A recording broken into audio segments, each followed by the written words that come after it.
చేతులు పైకెత్తుదాం. హల్లెలూయా.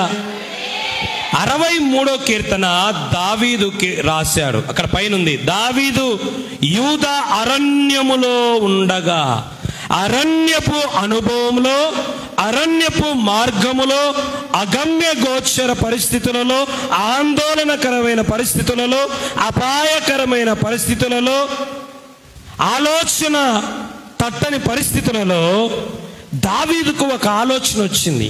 ఈ అపాయకరమైన పరిస్థితిలో, అరణ్య పరిస్థితిలో, అగమ్య గోచరమైన పరిస్థితులలో నాకు ఇప్పుడు కావలసింది దేవుని బలము. ఎవరి బలము? దేవుని. అందుకే దావీదు అంటున్నాడు, దేవా నీ బలాన్ని చూడాలి, నీ బలాన్ని చూడాలని నేను ఆశపడుతున్నాను. ఆయన ఈరోజు చాలా మంది ఏమనుకుంటారంటే, వాళ్ళు బలవంతులు, వీళ్ళు బలవంతులు, వాళ్ళతో మనం పోటీ పోలేము, వాళ్ళతో మనం ఢీ కొట్టలేము, వాళ్ళతో మనం సరితూగలేము అనుకుంటా ఉంటాం. కానీ దావీదు అంటున్నాడు, దేవా నీ బలాన్ని నేను చూడాలనుకుంటున్నా, ఒక్కసారి నీ బలాన్ని నాకు చూపించు ప్రభువా, నీ బలాన్ని నాకు కనపరచు ప్రభువా, నీ బలాన్ని నాకు ప్రత్యక్షపరచు ప్రభువా అని దావీదు దేవునికి ప్రార్థన చేస్తున్నాడు, దేవుణ్ణి అడుగుచున్నాడు, దేవుణ్ణి వేడుకొనుచున్నాడు. ఎంత అద్భుతమైన విషయమో చూడండి. ఇక్కడ అరణ్యములో వెతకాల్సిందేంటి? అరణ్యములో మామూలుగా ఏం వెతకాలా? యార దారి దొరుకుతుందా, ఈ అరణ్యములో దారేముందా అని వెతుకుతారు. ఎవరన్నా తోడు దొరుకుతారా అని వెతుకుతారు. లేదంటే ఏదైనా దాక్కోవడానికి ఏదైనా ఆశ్రయం ఏదైనా దొరుకుతుందా అని వెతుకుతారు. కానీ దావీదు దారిని వెతకలే, తోడుని వెతకలే, లేకపోతే ఆశ్రయాన్ని వెతకలే, దేవుని బలాన్ని వెతుకుతున్నాడు. ఎందుకు? దేవుని బలము ఎలాంటిదో ఆ బలమును చూస్తే, ఆ బలమును పొందుకుంటే, ఆ బలము నీ జీవితంలోకి వస్తే, ఆ బలము మన కుటుంబాలకు వస్తే, ఆ బలము మన సంఘాలకు వస్తే ఎలా ఉంటుందో చూద్దాం. ధన బలము కంటే, అధికార బలము కంటే, బుద్ధి బలము కంటే, ఖండ బలము కంటే, లోక బలము కంటే దేవుని బలము ఎంత ఉన్నతమైనదో ఈరోజు 7 రకాలు చూద్దాం. చెప్దాం. దేవుని నోరు తెరుచు చెప్పు. దేవుని 7 రకాల బలాలు ఏంటో చూద్దాం. నెంబర్ 1, దావీదు ఎందుకు దేవుని యొక్క బలాన్ని చూడాలి? దేవుని బలము ఎలాంటిది? ధన బలం లాంటిదే కాదు, ఖండ బలం లాంటిదే కాదు, గుండె బలం లాంటిదే కాదు, అధికార బలం లాంటిదే కాదు, లోక బలం లాంటిదే కాదు, రాజకీయ బలం లాంటిదే కాదు. ఎలాంటిదంటే ఆయన బలం అంటే, యోబు గ్రంథం 10వ అధ్యాయం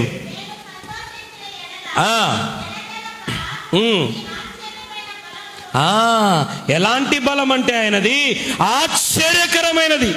నీవు ఊహించని సమయంలో, నువ్వు ఎదురు చూడని సమయంలో, నీ కన్నులు మిరుమిట్లు గొలిపే విధంగా నీ జీవితంలో ఆశ్చర్యాన్ని కలిగించే, ఆశ్చర్యచకితులుగా మార్చేది దేవుని బలం.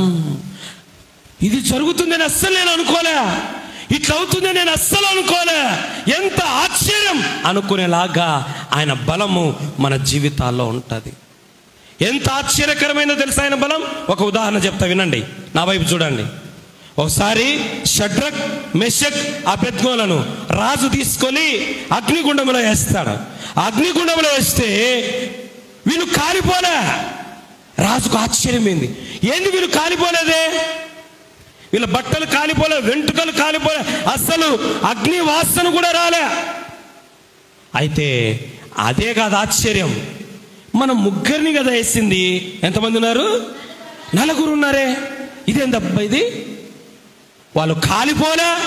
రెండోది మనం వేసింది ముగ్గురిని, ఇంకొక ఆయన కూడా ఉన్న 4 ఉన్నారు. ఏంది విచిత్రం, ఏంది విడ్డూరం? అదే ఆశ్చర్యం. చాలా మంది మనల్ని చూసిన వాళ్ళు, మన కుటుంబాలు చూసిన వాళ్ళు, మన బ్రతుకులు చూసిన వాళ్ళు, ఏందప్ప వీళ్ళు ఇట్లాంటి పరిస్థితులు కూడా ఇట్లున్నారే, ఇలాంటి సిచ్యువేషన్ కూడా వీళ్ళు ఎలా ఉండగలుగుతున్నారు? ఆశ్చర్యపోయేది ఎట్లా తెలుసా? దేవుని బలము వలన. దేవునికి స్తోత్రం కలంగాక. 77వ కీర్తన 14వ వచనం. 77వ కీర్తన 14వ వచనం. కీర్తనలు 77:14. ఆశ్చర్యక్రియలు జరిగించు దేవుడవు నీవే, జనములలో నీ శక్తిని నీవు ప్రత్యక్షపరుచుకుంటావు. నాయనా, ఆశ్చర్యకార్యాలు జరిగించే దేవుడవు నీవే. జనముల మధ్యలో, కుటుంబాల మధ్యలో, సంఘాల మధ్యలో ఆశ్చర్యం, కన్నులు నమ్మలేని, చెవులు నమ్మలేని, హృదయము నమ్మలేని ఆశ్చర్యమైన కార్యాలు జరిగించు దేవుడవు నీవేనైనా. దానియేలు గ్రంథము 3వ అధ్యాయము 24వ వచనం. దానియేలు గ్రంథము 3వ అధ్యాయము 24వ వచనం. 3వ అధ్యాయం 24వ వచనం. రాజగు నెబుకద్నెజరు ఆశ్చర్యపడిపోయినాడు. ఏమైనాడు? ఆశ్చర్యమైంది నెబుకద్నెజరు. క్రిందకి చెప్పాను కదా, రాజగు నెబుకద్నెజరు ఆశ్చర్యపడి తీవ్రముగా లేచి, మేము ముగ్గురు మనుషులు, ముగ్గురిని కదా మనం వేసి నలుగురెట్టు వచ్చినారు, 4వ వాడెట్టు వచ్చినాడు, వీళ్ళు కాలిపోలే, వీళ్ళు చచ్చిపోలే, వీళ్ళకేం కాలే. ఆశ్చర్యపోయినాడు. నీ జీవితంలో, నీ కుటుంబంలో, మన బ్రతుకులలో కూడా మనల్ని చూసి, మన బిడ్డను చూసి, మన కుటుంబాలు చూసి ఆశ్చర్యపోయే కార్యాలు చేస్తాడు మన దేవుడు. మా ఊరంతా నేను పాస్టర్ని అయింటే, నేను మార్పు చెందింటే ఆశ్చర్యపోయినారు. ఎందుకో తెలుసా? వీడెప్పుడు ఆలలాగా జుట్టంతా విరబూసుకునేవాడు, బట్టలు చించుకొని తిరిగేవాడు, టైట్ బట్టలు వేసుకునేవాడు, బట్టలు చించుకునేవాడు, జుట్టంతా ఆరబోసుకొని ఇక ఆరంగా తిరిగేవాడు. ఇప్పుడు పద్ధతిగా, మంచిగా, క్రమంగా అని ఆశ్చర్యపోయినారు. దేవునికి స్తోత్రం కలంగా. ఇంకో మాట చెప్పంటారా? మార్కు సువార్త 5వ అధ్యాయములో సేనా దయ్యం పట్టిన వాడు బట్టలు ధరించుకొని స్వస్థచిత్తుడై ఉన్నట్టు చూసి విస్మయం అందినారట, ఆశ్చర్యపోయినారు. మన దేవుని బలము మన జీవితంలోకి వస్తే, మన కుటుంబాలకు వస్తే, మన బిడ్డలకు వస్తే, మన బ్రతుకులకు వస్తే ఆశ్చర్యపోయే కార్యాలు జరుగుతాయి. అందుకే దావీదు ఏమన్నాడు తెలుసా? నేను అరణ్యములో ఉన్నా సరే, ఆపదలో ఉన్నా సరే, నేను అగమ్య గోచరమైన పరిస్థితిలో ఉన్నా సరే, దేవుని బలాన్ని నేను చూడగలిగితే నా జీవితంలో ఆశ్చర్యకరంగా ఇక్కడి నుంచి బయటకు వస్తాను. నేను దేవునికి స్తోత్రం కలంగా.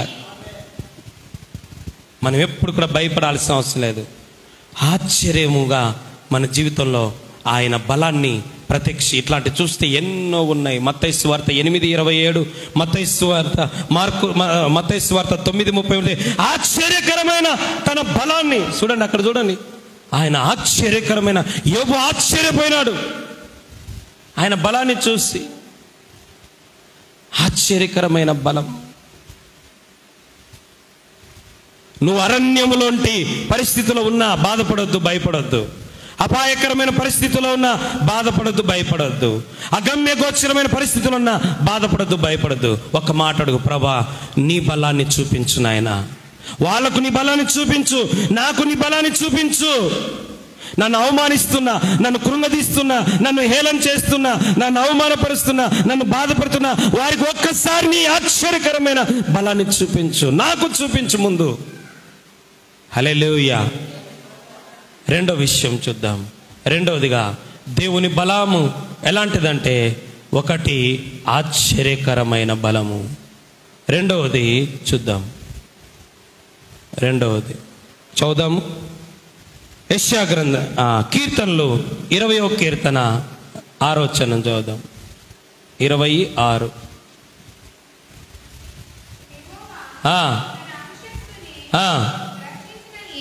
నాకు ఇప్పుడు తెలియను, రక్షణార్థమైన తన దక్షిణ హస్తబలము చూపుము. హస్తబలము. రెండవది ఏంటంటే హస్తబలము.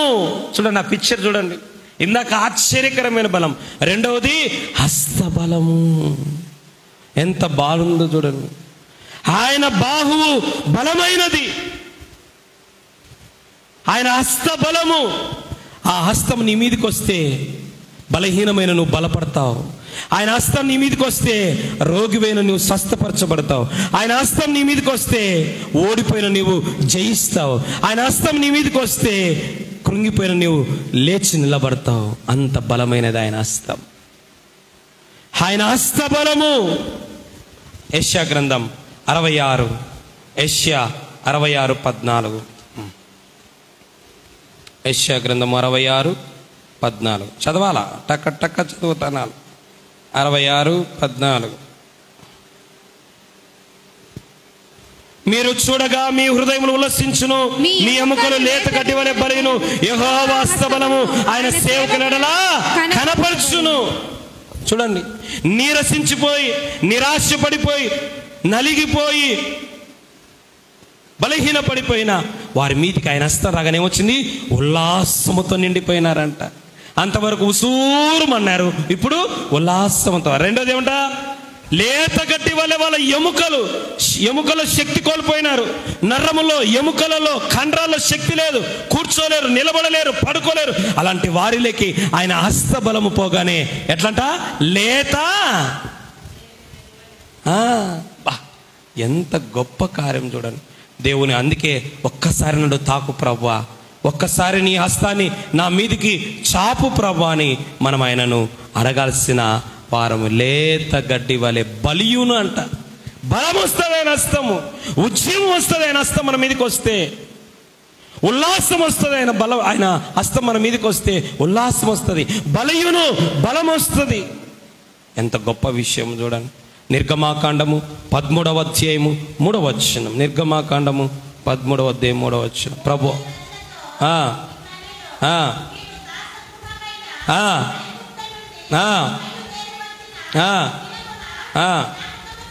ఒక్కసారి జ్ఞాపకం చేసుకొని, మీరు ఐగుప్తు నుంచి ఎట్లా బయలుదేరొచ్చారో.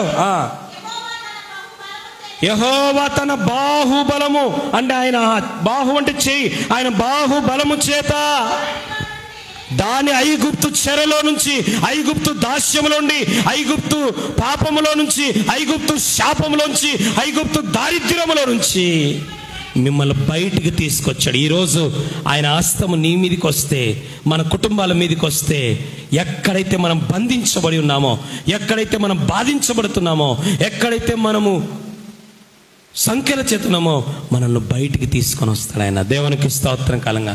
ఆయన హస్తం బయటికి తీసుకొని వచ్చేది, ఆయన హస్తం ఉల్లాసం ఇచ్చేది, ఆయన హస్తము బలాన్ని ఇచ్చేది, ఆయన హస్తము లేవనెత్తేది మనల్ని.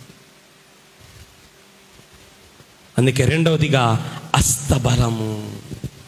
చాలామంది ఏమంటారు తెలుసా? డాక్టర్ల గురించి ఒక మాట అంటారు, ఆయన హస్తవాసి. మంచిది మంచిది అంటారు కొద్దిమందికే, కానీ అందరికీ కాదు. కానీ దేవుని హస్తబలము ఎంత గొప్పదో తెలుసా? ఎవరినైనా ఐగుప్తు లాంటి పరిస్థితిలోంచి బయటికి తీసుకురాలేదు. ఎవరినైనా ఉసూరు మన జీవితాలను ఉల్లాసముతో నింపగలదు. ఎవరినైనా బలహీనమైన స్థితిలోంచి బలమైన స్థితిలోకి ఆయన హస్తము తీసుకురాదు. అందుకే అడగాలి, ప్రభువా ఒక్కసారి నీ బలాన్ని నాకు చూపించిన ఆయన, నా జీవితంలో చూపించిన ఆయన, నా కుటుంబంలో చూపించిన ఆయన, నా పరిస్థితులలో నీ బలాన్ని చూపించిన ఆయన ఒక్కసారి అని దేవుని అడగాలి. ప్రతిరోజు అడగాలి, నేను బలహీనుని ప్రభువా, నీ బలము నాకు చూపించు నాయన. మూడో విషయం చూద్దాం. మూడోది,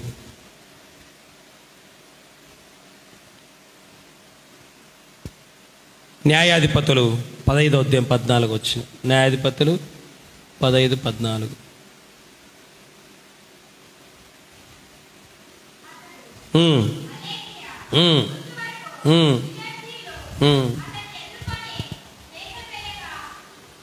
చదువు. చాలు. మూడవదిగా ఆత్మబలము. యెహోవా ఆత్మ అతని మీదికి బలముగా దిగి వచ్చిందంట. ఎట్లా దిగి వచ్చింది? దేవుని ఆత్మ బలము. ఇంకో మాట చెప్తున్నా వినండి. దేవుని బలం ఎలాంటిదంటే, ఒకటి ఆశ్చర్యకరమైన బలము, రెండవదిగా హస్తబలము, మూడవది ఆత్మ బలము.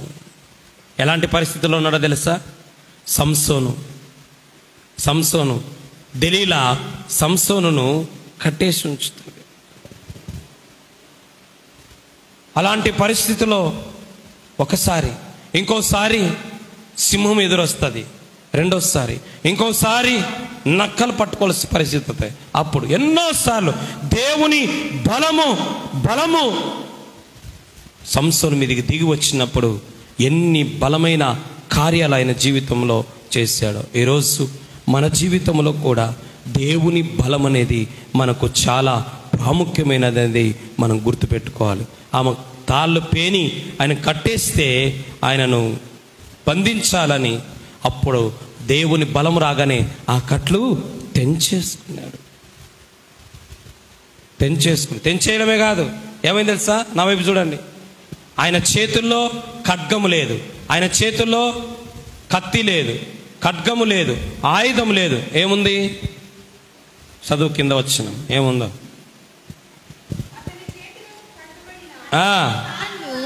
అగ్ని చేత కాల్చబడిన 16వ వచనం. అప్పుడు సంసోను గాడిద దవడ ఎముకలతో ఒక కుప్పను, చాలు, గాడిద ఎముకతో అంటే 1000 మందిని ఓడించాడు. మూడోదిగా ఆత్మ బలము. ఏ బలము? ఆత్మ బలము ద్వారా నువ్వు శత్రువును ఓడించవచ్చు, నువ్వు సైతానును ఓడించవచ్చు, నువ్వు నీ బలహీనతను ఓడించవచ్చు, పాపాన్ని ఓడించవచ్చు, సమస్యలను ఓడించవచ్చు. ఆత్మ బలము నీ మీద ఉంటే, ఆత్మ శక్తి నీ మీద ఉంటే సైతాను శక్తులను ఓడించవచ్చు, లోకపు శక్తులను ఓడించవచ్చు, దయ్యపు శక్తులను ఓడించవచ్చు, లోకములో ఎదురయ్యే ప్రతి కష్టాన్ని, ప్రతి శ్రమను నువ్వు ఓడించవచ్చు. కానీ ఈరోజు ఓడిపోతున్నామా? ఎందుకు తెలుసా? మన దగ్గర ఏమీ లేదు అనుకుంటాం. సంసోను చేతిలో కూడా ఏమీ లేదు, కానీ ఒక్క గాడిద దవడ ఎముకతోనే 1000 మందిని ఓడించాడు.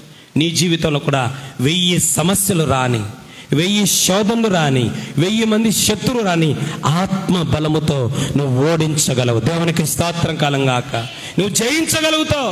నేను ఈ కష్టాలతో పోరాడలేకపోతున్నా, ఈ సమస్యలతో పోరాడలేకపోతున్నా, ఈ శత్రువుతో పోరాడలేకపోతే ఒక మాట, దేవుని ఆత్మ సహాయం పొందుకో, దేవుని ఆత్మ సహాయాన్ని కోరుకో.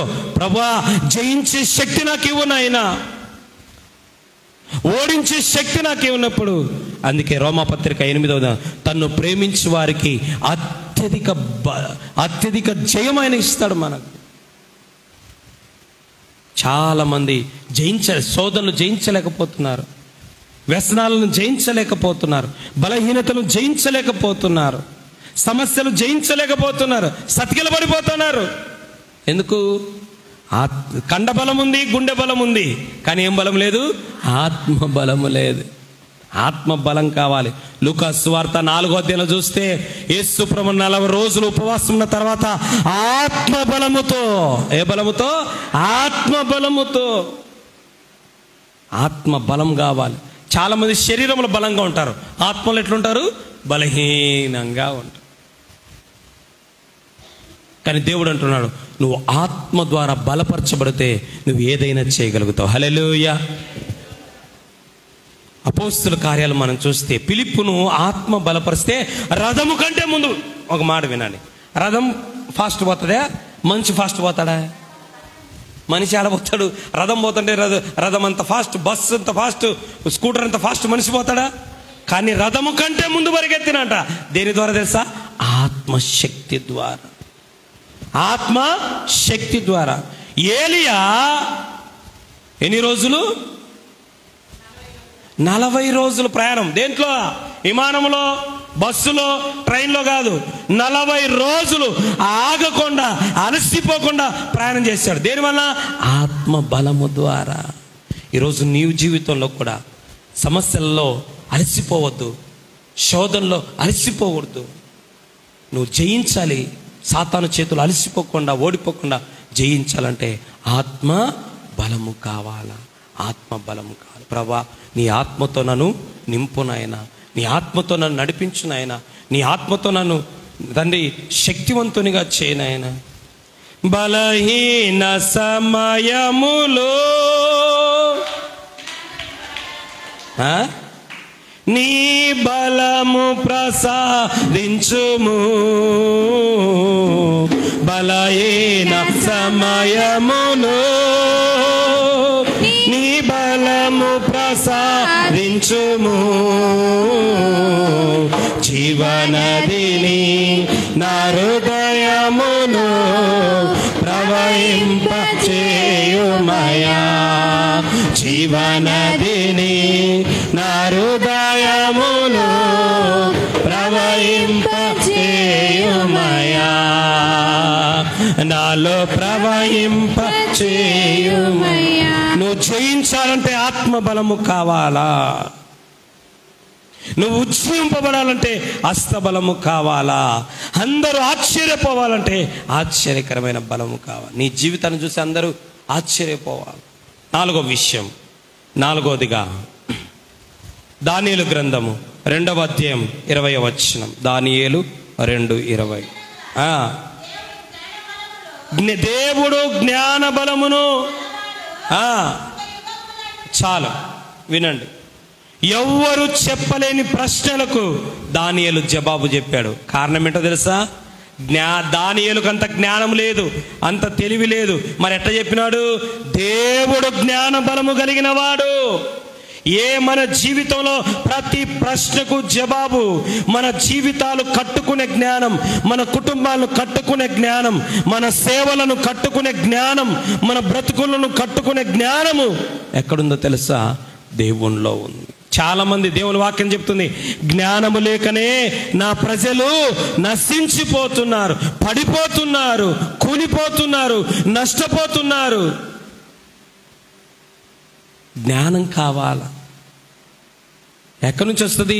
పుస్తకాల నుంచి వచ్చే జ్ఞానం కాదు, అమ్మా నాయన నుంచి వచ్చే జ్ఞానం కాదు, టీవీలు ఇంటర్నెట్ చూస్తే జ్ఞానం కాదు. ఇది దైవ జ్ఞానం. ప్రభువా, నా జీవితాన్ని ఎట్టగట్టుకోవాలో నాకు అర్థం కాలేదు నాయన. అందుకే సామెతలు 14 జ్ఞానవంతురాలు తన ఇండ్లు కట్టుకొని 3 రాలు దాన్ని పెరికేసుకుంటుంది. మన జీవితాన్ని కట్టుకోవడానికి జ్ఞానం కావాలా, మనం పని చేసుకోవడానికి జ్ఞానం కావాలా, మనం బ్రతకాలంటే జ్ఞానం కావాలా, ఈ లోకంలో జీవించాలంటే జ్ఞానం కావాలా. జ్ఞానం లేకపోతే పనులు చేసుకోలేం, జ్ఞానం లేకపోతే బ్రతకలేం ఈ లోకంలో. మన జ్ఞానం ఎక్కడి నుంచి వస్తుంది? ఆయన జ్ఞాన బలము కలిగినాడు. దానియేలు చూడండి, ఆ దానియేలు జ్ఞానం చూసి రాజు ఆశ్చర్యపోయి బట్టలు ఇచ్చాడు, బంగారం ఇచ్చాడు, అధికారం ఇచ్చాడు. నీకు జ్ఞానం ఉంటే నీ దగ్గరికి అన్ని పరిగెత్తుకు నీ కాళ్ళ దగ్గరికి వస్తాయని. దేవునికి స్తోత్రంగా అడుగు దేవుని, ప్రభా నాకు జ్ఞానం ఇవ్వు నాయన. అందుకే యాకోబు పత్రికలో ఉంది, ఏమని తెలుసా? మీలో ఎవరికైనా జ్ఞానం కొదువుగా ఉంటే అడగాల ఆయన. ప్రభా నా బుర్ర ఉంది కానీ ఏమైంది? అది తొర్ర అయిపోయింది నాయన. ఏం అర్థం కాలే, నా జీవితం ఏం అర్థం కాలే, నా కుటుంబం ఏం అర్థం కాలే, నా బతుకు అర్థం కాలే నాయన. నాకు జ్ఞాన బలము దయచే ప్రభా. ఏం పని చేసుకుంటే, ఎలా చదివితే, ఎలా చదవాలో, ఎలా పని చేసుకోవాలో, ఎలా ఈ లోకంలో బతకాలనో, ఎలా ఉపద్రవం నుంచి తప్పించుకోవాలో, ఎలా ముందు కొనసాగాలనో ఈ జ్ఞానం నాకు ఇవ్వు నాయన అని దేవుని అడిగితే ఆయన ధారాళంగా ఇచ్చే దేవుడు అంట. ఎట్లా?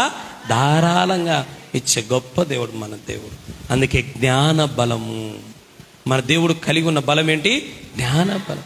ఆ జ్ఞాన బలం మనకు కావాలి. యెషయా గ్రంథము 28వ అధ్యాయం 29వ వచనం.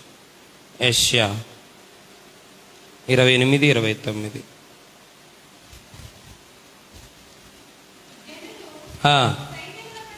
యెహోవా చేత దానిని నేర్చుకొందురు. ఆశ్చర్యమైన ఆలోచన శక్తియు అధిక బుద్ధియు అనుగ్రహించు బుద్ధియు జ్ఞానము ఇచ్చువాడు ఆయనే. కొలస్సీ పత్రిక, సర్వ సంపదలు, జ్ఞానము, సర్వ సంపదలు ఆయనలో ఉన్నాయి. అడుగు, ఎట్లా ప్రభా నేను బ్రతికేది?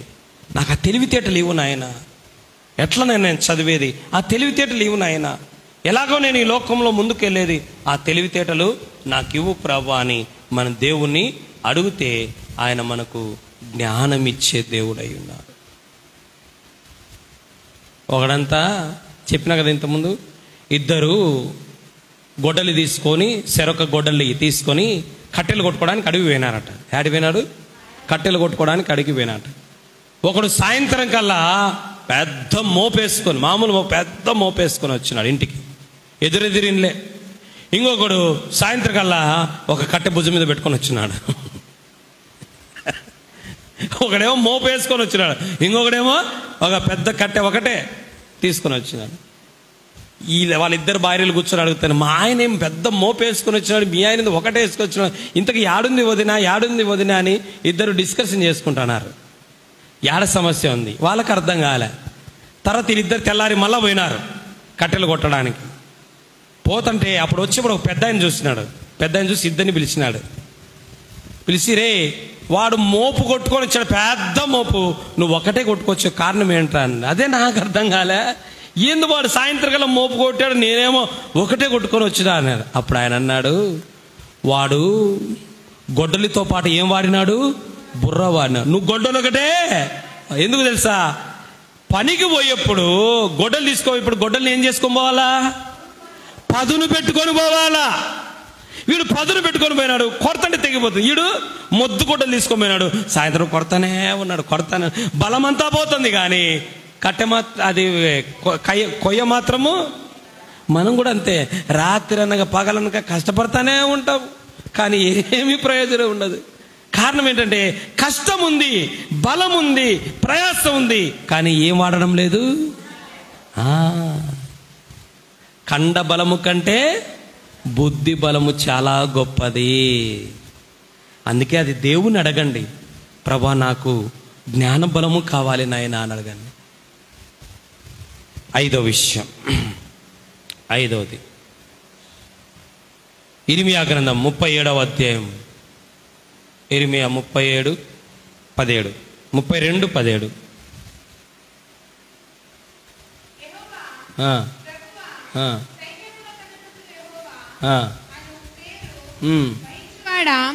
శూరుడా మహదేవా, నీ అధిక బలము చేతను.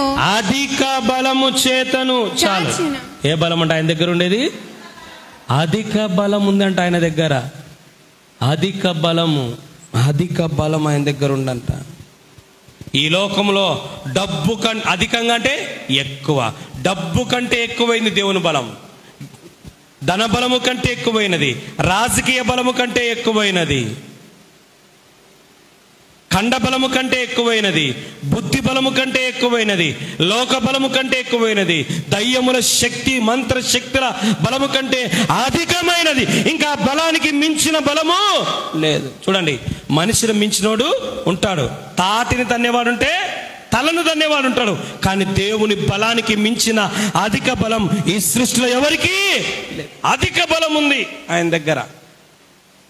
ఏ బలము అయినా బలముతో సాటి రాదు. ఇర్మియా 27:5 చదవండి. ఇర్మియా. అందుకే ఈ లోకంలో ఏ బలమైన ఏ శక్తి అయినా కొన్ని అధిక బలము చేతను, చాచిన బాహుబలము చేతను, భూమిని, భూమి మీద ఉన్న వాటిని చూసారా? అధిక బలంతో ఏం చేశారంట? లేని దానిని సృష్టించాడు. ఆయన బలం ఎలాంటిదంటే లేని దానిని సృష్టిస్తాడు నీ కోసం. ఒక మాట చెప్తాను, శూన్యములో సృష్టిని చేశారు. మనం కూడా అంటాం, నా జీవితం శూన్యమైపోయింది, నా జీవితం అంధకారంలో కూడా వెలుగు పుట్టిస్తాడు నీ కోసం. శూన్యములో కూడా సృష్టిని చేస్తాడు నీ కోసం. చచ్చిపోయిన శారా గర్భం, శారా చచ్చిపోలే, గర్భం ఏమైంది? ఉడికిపోయింది. ఉడికిపోయిన శార గర్భాన్ని తిరిగి శక్తితో సృష్టించాడు ఆయన. దేవునికి స్తోత్రం కాలంగా. అంత అధిక బలం ఉంది, అంత బలం కలిగిన వాడు. ఎర్ర సముద్రంలో దారిని సృష్టించాడు తన ప్రజల కోసం. నీ కోసము ఏదైనా సృష్టించగలిగిన శక్తి ఆయన అధిక బలం ఉంది. అందుకని భూమిని, భూమి మీద ఉన్న వాటిని, భూమి కింద ఉన్నని ఆయన సృష్టించాడు తన అధిక బలము చేత. నీ కోసం ఏదైనా సృష్టిస్తాడు, లేని దానిని నీ కోసము సృష్టించగలుగుతాడు. అబ్రహాము, ఇస్సాకు మోరియా పర్వతానికి వెళ్ళిపోతుంటే ఇస్సాకు అడిగాడు, నానా బలికి కట్టెలున్నాయి, నిప్పు ఉంది, కానీ గొర్రెపిల్ల. అప్పుడేమన్నాడు అబ్రహాం? దేవుడే చూసుకుంటాడు, పారా నువ్వు పానైనా దేవుడే చూసుకుంటాడు. పైకి వెళ్ళాడు, చుట్టూ చూస్తే ఏమీ లేవు. అప్పుడు అర్థమైంది ఇస్సాకు ఏమని, ఆ గొర్రె నేనే. మా నాయన గొర్రె లేదు, గొర్రె లేదు, గొర్రె లేదు, దేవుడే చూస్తాడు, దేవుడే చూస్తాడు, గొర్రె అన్నాడు. ఆ గొర్రె ఎవరు? నన్నే గొర్రెలాగా తీసుకొచ్చాడు మా నాయన అని నేనే బలిపోసి ఈరోజు అనుకున్నాడు. ఎప్పుడైతే కత్తి పైకి, అబ్రహామా, అబ్రహామా ఆగు అన్నాడు. మరి బలి ఎట్లా ప్రభా? ఎనికి చూడు, ఇంతవరకు చూసినాం కదా, అదే దారిలో కదా వచ్చింది, ఏడుంది? లేదు, చూడు ఇప్పుడు నీ కోసము అక్కడ ఒక గొర్రెపిల్ల చిక్కుకోనుంది. దేవునికి స్తోత్ర కాలంగా. అప్పుడు లేనిది ఇప్పుడు ఎట్లొచ్చింది? ఉన్న వాటిని లేనట్టు, లేని వాటిని ఉన్నట్టు పిలవగలిగిన వాడు, సృష్టించగలిగిన వాడు, పుట్టించగలిగిన వాడు ఆయన. అంత శక్తి ఆయనకు ఉంది. అంత ఆయన బలానికి మించిన బలం ఈ లోకంలో ఏది లేదు. దారిని పుట్టించాడు ఎర్ర సముద్రం, బండల నుంచి నీటి బుగ్గను పుట్టించాడు ఆయన. బండలో నీళ్లుంటాయా? భూమి లోపల బండ బండ బండ దాటిపోతే నీళ్ళు ఉంటాయి. ఇప్పుడు రాయి ఉంది, ఒక పెద్ద రాయి తీసుకొచ్చి కొడితే ఏముంటుంది? పగిలిపోయిన ఏముంటుంది? ఏముంటుంది దాంట్లో?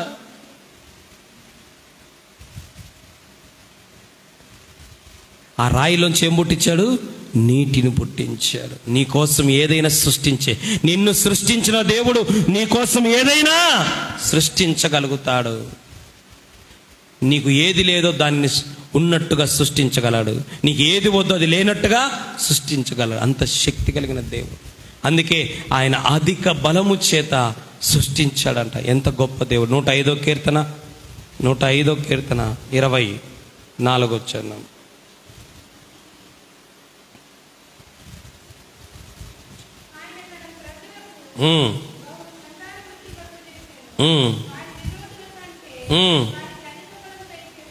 వారి విరోధుల కంటే, నీ శత్రువుల కంటే, నీ బంధువుల కంటే, నీవంటే గిట్టని వాళ్ళ కంటే ఎక్కువ శక్తి నీకు దేవుడు ఇస్తాడు. దేవునికి స్తోత్రం కలంగా అక్క. ఎక్కువ బలము దేవుడు నీకు ఇస్తాడు. నీ విరోధులు కుళ్ళుకునేంతగా ఇస్తాడు దేవుడు. నిన్ను అసహించుకునే వాళ్ళు కుళ్ళుకునేంతగా ఇస్తాడు దేవుడు.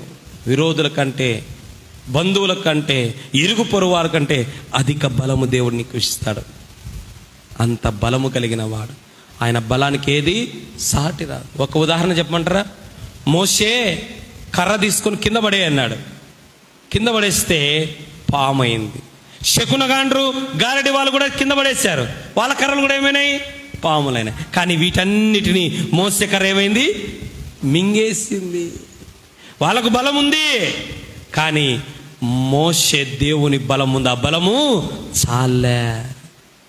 నీ దేవుని బలం ముందు నీ శత్రు బలము సాలదు, నీ బంధువుల బలము సాలదు, నీ రాజకీయ నాయకుల బలము సాలదు, ధన బలము సాలదు. ఏ బలము నీ దేవుని బలం ముందు ఏది తుగదుడిపే అన్ని ఏదైనా అంత బలమైన. అడుగు, ప్రభువా నా శత్రువుల కంటే, నా బంధువుల కంటే, నా ఇరుగు పొరుగు కంటే అధికమైన బలము నాకు దయచేనాయన.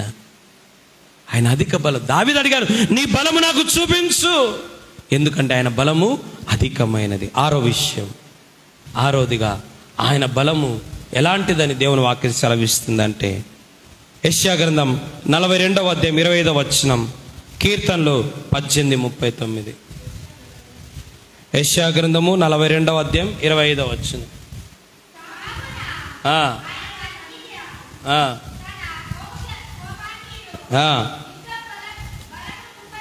చాలు. 6వదిగా యుద్ధ బలము. ఏ బలము? యుద్ధ బలము దేవుని దగ్గర ఉంది.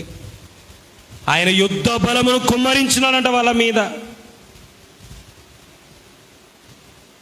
నీతో ఎవ్వరు పోరాడినా, యేసుప్రభు ఏమన్నాడు? దేవుని వాక్యం ఏమని చెప్తుంది తెలుసా? నీకు విరోధంగా రూపించిన ఏ ఆయుధము వర్ధిల్లదు. వర్ధిల్లినట్టే ఉంటుంది. మీకు విషయం తెలుసా?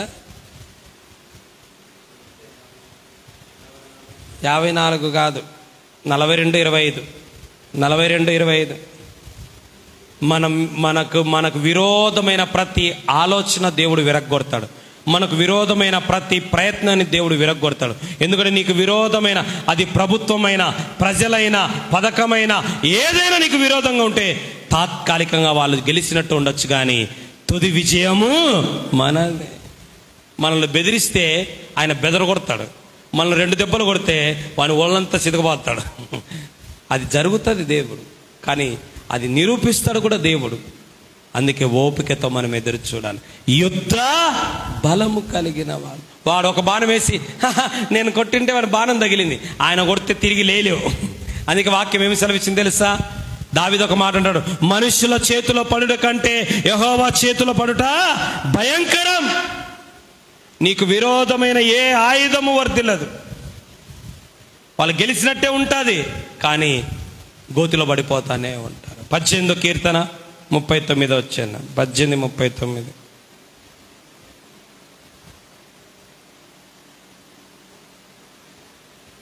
కీర్తన 18:39. యుద్ధమునకు నీవు నన్ను బలము ధరింపజేసి, నాకు యుద్ధానికి నైనా ఈ జీవితమే ఒక యుద్ధం. మీకు వచ్చింది తెలుసా? యోబు గ్రంథం నరుని కాలము యుద్ధ కాలం, ఈ జీవితమే యుద్ధం. పద్దం లేసినా ఉంచి సమస్యలతో పోరాడాల, కష్టాలతో పోరాడాల, రోగాలతో పోరాడాల, చదువుతో పోరాడాల. బ్రతికే ఒక రణరంగం, బ్రతికే ఒక యుద్ధ రంగం. మరి యుద్ధంలో నువ్వు మనకు బలం ఎట్లొస్తుంది? ప్రభువా పోరాడలేకపోతున్నాను ఆయన, అలసిపోతున్నాను ఆయన, బలం ఇస్తాడు ఆయన. దేవునికి స్తోత్రం. అందుకే యుద్ధమునకు నా దావీదంటాడు, నా వేళ్ళకు యుద్ధము నేర్పువాడు నీవే నాయన. నేను ఓడిపోకూడదు నాయన, నాకు బలం ఇవ్వు నాయన. యుద్ధ బలము చేసే దేవుడు. అందుకే ఆ రోజు ఇశ్రాయేలు ప్రజల ఎదుట ఏ శత్రువులు నిలవలేకపోయినారు, భయపడిపోయినారు శత్రువులందరూ. ఓయమ్మ, వాళ్ళ దేవుని శక్తి ముందు మనము నిలబడలేము. ఈరోజు కూడా రాబోయే దినాలు కూడా క్రైస్తవులకు, క్రైస్తవ్యానికి, క్రైస్తవ సంఘాలకు విరోధంగా ఎవ్వరు లేచినా దేవుడు అణిచి పడేస్తాడంతే, దేవుడు తొక్కి పడేస్తాడంతే. అయితే రోంత ఓపిక పట్టుకోవాలంతే. ఎందుకంటే యేసు ప్రభు అన్నాడు, మిమ్మల్ని ముడితే నా కనుగుడ్డును ముట్టినట్టే. సౌలా సౌలా నన్నెందుకు హింసిస్తున్నావు? నిన్నెప్పుడు ప్రభా? నా బిడ్డల్ని హింసిస్తే నన్ను హింసించినట్టే, ఆయన సంఘాన్ని హింసిస్తే ఆయనని హింసించినట్టే. దేవుడు కరుణామయుడు, దేవుడు దయామయుడు. అవకాశం ఇస్తాడు.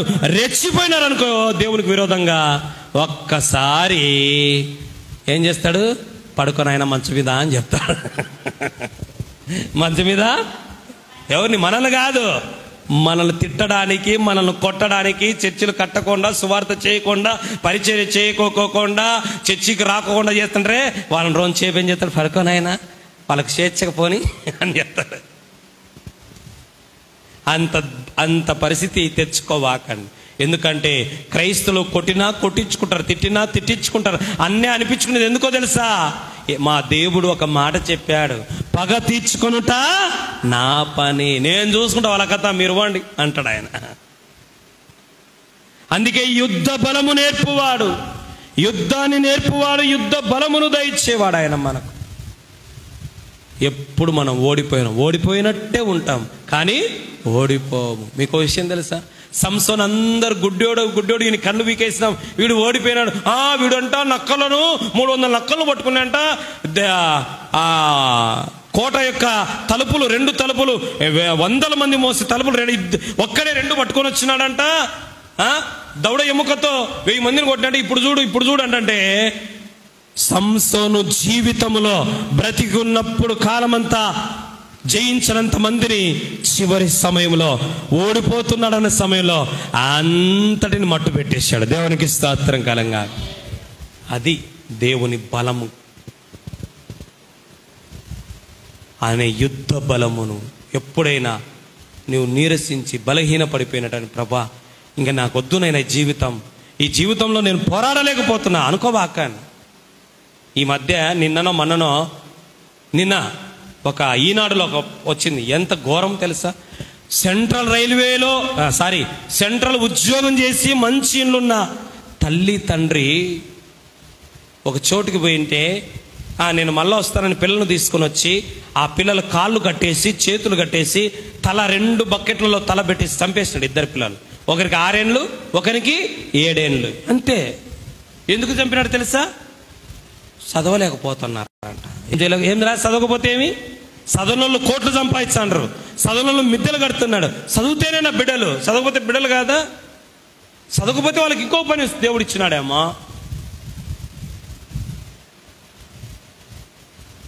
దేవుని అడుగు, ప్రభా నా బిడ్డలు చదువుతో పోరాడుతున్నారు, వారికి జయమే అని దేవుని అడగాలి. దేవునికి స్తోత్రం కల. దావీదు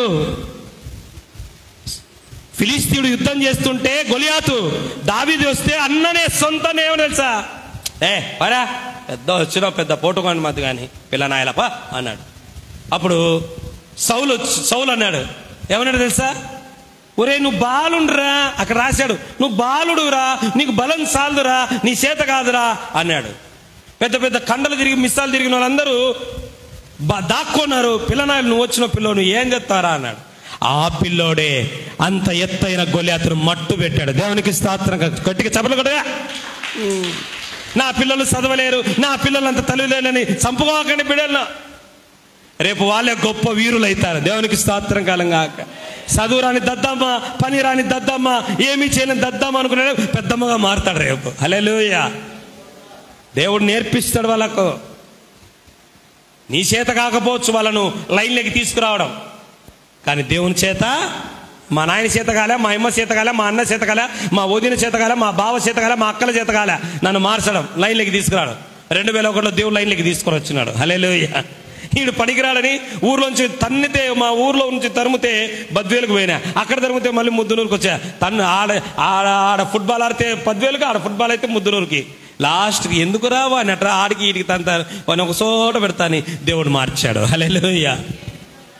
అంత గొప్ప దేవుని పెట్టుకొని నాకు ఈ జీవితంలో నేను పోరాడలేకపోతున్నా, జీవితంలో అలసిపోయి నేను వాస్మాలు తాగుతున్నా, నేను చీరకు ఊరేసుకుంటున్నా, నేను బావిలో దూకుతున్నా, ఇంకేమైనా పెట్టు, కొత్త కొత్త కనిపెట్టాడు. నీ దేవుడు ఎట్టటోడు ఏమనుకున్నావు? ఒక్కసారి అడుగు అయినాను, ఏంటి ప్రభా జీవితంలో నేను ఏగలేకపోతున్నా, నాకు సాయం చేయందుకు దేవుడు సాయం చేస్తాడు. దేవునికి స్తోత్రం కలంగా. అంత గొప్పలు మన దేవుడు. మా అమ్మ కూడా అట్లే అనుకుంది, మా ఊర్లో అందరూ అట్లే అనుకున్నాను నా విషయంలో, కానీ దేవుడు తన కార్యమును జరిగించాడు. దేవునికి స్తోత్రం కలంగా. చివరి మాట చెప్పుకొని ముగించుకుందాం. చివరిగా 7వదిగా దావీదు అన్నాడు, దేవా నీ బలమును నాకు. 7వదిగా చదవండి. అపోస్తుల కార్యాలు 13వ అధ్యాయం 7వ వచనం, కీర్తనలో 42:2.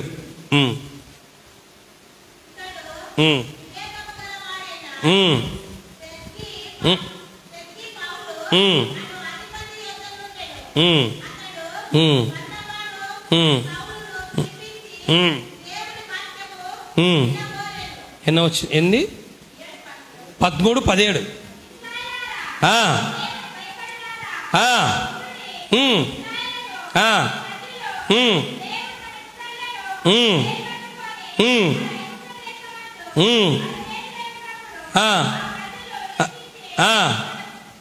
భుజబలము చేత.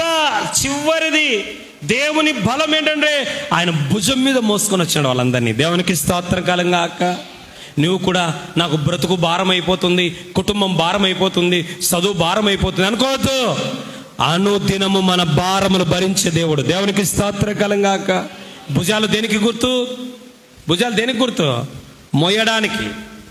భుజం పట్ట అనేది ఎందుకు? భుజాలు దేనికి? మోయడానికి. అందుకే భుజ బలము. నిన్ను మోయగలడు, నీ కుటుంబాన్ని మోయగలడు, ఈ ప్రపంచాన్ని మోయగలిగిన దేవుడు ఆయన. ఎందుకు బరువు? నాకు బ్రతుకు బరువు అయిపోతుంది, అబ్బా నాకు జీవితం బరువు అయిపోతుంది, నా కుటుంబం బరువు అయిపోతుంది. బాధపడద్దు.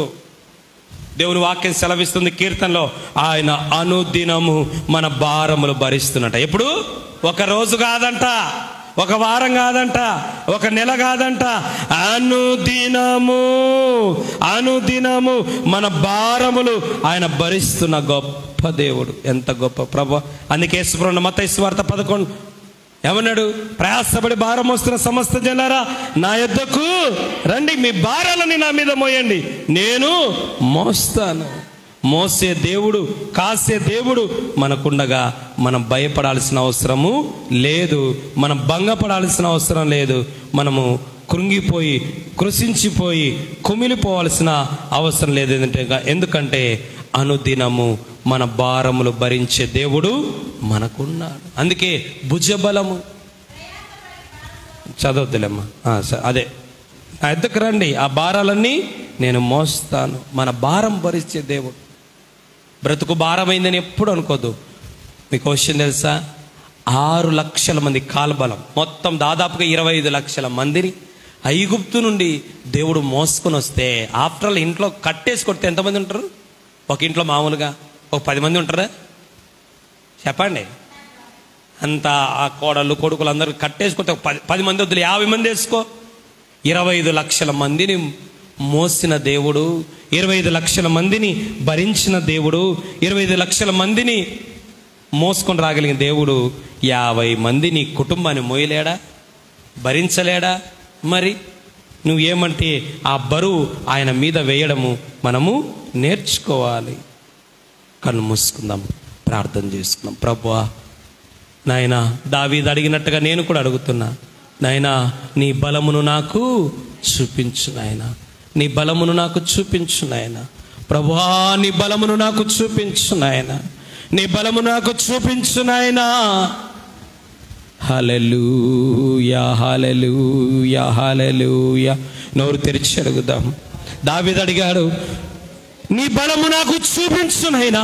ఈ అరణ్యములో నేనున్నాను నైనా, ఈ ఆపదలో నేనున్నాను నైనా, ఈ యొక్క అగమ్య గోచరమైన పరిస్థితిలో నేనున్నానైనా, ఈ ఆందోళనమైన పరిస్థితిలో, అర్థం కాని పరిస్థితిలో నేనున్నాను. ఒక్కసారి నీ బలము నాకు చూపించు, ఒక్కసారి నీ బలము నాకు చూపించు. ఆయన బలం ఎలాంటిదో తెలుసా? ఒకటి ఆశ్చర్యకరమైనది ఆయన బలం. ఆయన బలం ఎలాంటిదో తెలుసా? హస్తబలమైనది. ఆయన బలం ఏంటో తెలుసా? ఆత్మ బలమైనది. ఆయన బలం ఏంటో తెలుసా? జ్ఞాన బలమైనది. ఆయన బలం ఏమిటో తెలుసా? యుద్ధ బలమైనది. ఆయన బలం ఏమిటో తెలుసా? భుజ బలమైనది. హల్లెలూయా. ప్రభువా, నా జీవితంలో ఆశ్చర్యకార్యాలు జరిగినట్టుగా నీ ఆశ్చర్యకరమైన బలాన్ని ఒక్కసారి నా జీవితంలో చూపించు నాయనా. నాయనా, నీ హస్త బలము నా మీద చూపించు నాయనా. దేవా, నీ ఆత్మ బలము నా మీద చూపించు నాయనా. నీ యొక్క జ్ఞాన బలము నా మీద చూపించు నాయనా. నీ అధిక బలము నా మీద చూపించు, నీ యుద్ధ బలము నా మీద చూపించు, నీ భుజ బలము నాకు చూపించు ప్రభు. నీ బలము నా మీద చూపిస్తే నేను బలహీనులను కాను నాయనా, అన్నిటిని జయించగలుగుతానైనా ప్రభువా.